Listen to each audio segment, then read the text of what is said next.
Hello friends, ఇవాళ మనం వైజాగ్లో నిర్మిస్తున్న ఇనార్బిట్ మాల్ లేటెస్ట్ స్టేటస్ చూద్దాము. ఈ ఇనార్బిట్ మాల్ కి సంబంధించిన నిర్మాణం చాలా వేగంగా జరుగుతుంది. ఈ ఇనార్బిట్ మాల్ రాబోతున్న ల్యాండ్ ఏరియా మొత్తం 17 ఏకర్స్ ఉంటుంది. ఈ 17 ఏకర్స్ లో 4 ఏకర్స్ ని ఐటీ స్పేసెస్ కోసం రిజర్వ్ చేశారు. ఈ ఐటీ స్పేస్ సుమారుగా 2.5 ఏకర్స్ లో వచ్చి రిమైనింగ్ ప్లేస్ లో ఇంటర్నేషనల్ స్టాండర్డ్ కన్వెన్షన్ సెంటర్ ని ప్లాన్ చేస్తున్నారు. సో ఇనార్బిట్ మాల్ అనేది 12 to 13 ఏకర్స్ లో స్ప్రెడ్ అయి ఉంటుంది.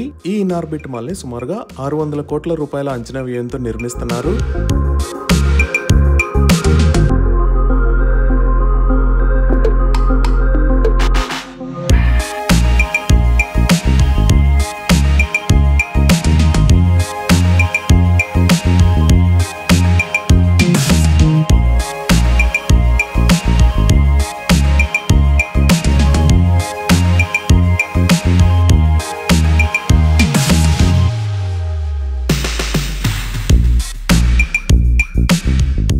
ఈ మాల్ కి సంబంధించిన కన్స్ట్రక్షన్ 2023లో స్టార్ట్ అయింది. దీనిని కైలాసపురంలో నిర్మిస్తున్నారు. ఒకసారి కంప్లీట్ అయిన తర్వాత ఇది ఆంధ్రాలోనే బిగ్గెస్ట్ షాపింగ్ మాల్ కాబోతుంది. ఈ షాపింగ్ మాల్ ద్వారా సుమారుగా 5,000 మందికి ఉద్యోగ అవకాశాలు లభించే అవకాశం ఉంది. ఇప్పుడు ఈ షాపింగ్ మాల్ లొకేషన్ ఒకసారి గూగుల్ మ్యాప్స్ లో చూద్దాము.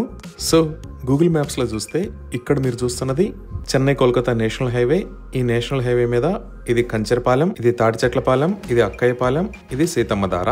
ఇక్కడ తాటిచెట్లపాలెం దాటిన తర్వాత లెఫ్ట్ సైడ్ లో హోమీ బాబా క్యాన్సర్ హాస్పిటల్ ఉంటుంది. ఈ హాస్పిటల్ పక్క నుంచి మనకి ఒక రోడ్డు వస్తుంది. ఈ రోడ్ లోంచి వెళ్తే మనం ఇనార్బిట్ మాల్ కి రీచ్ అవ్వచ్చు.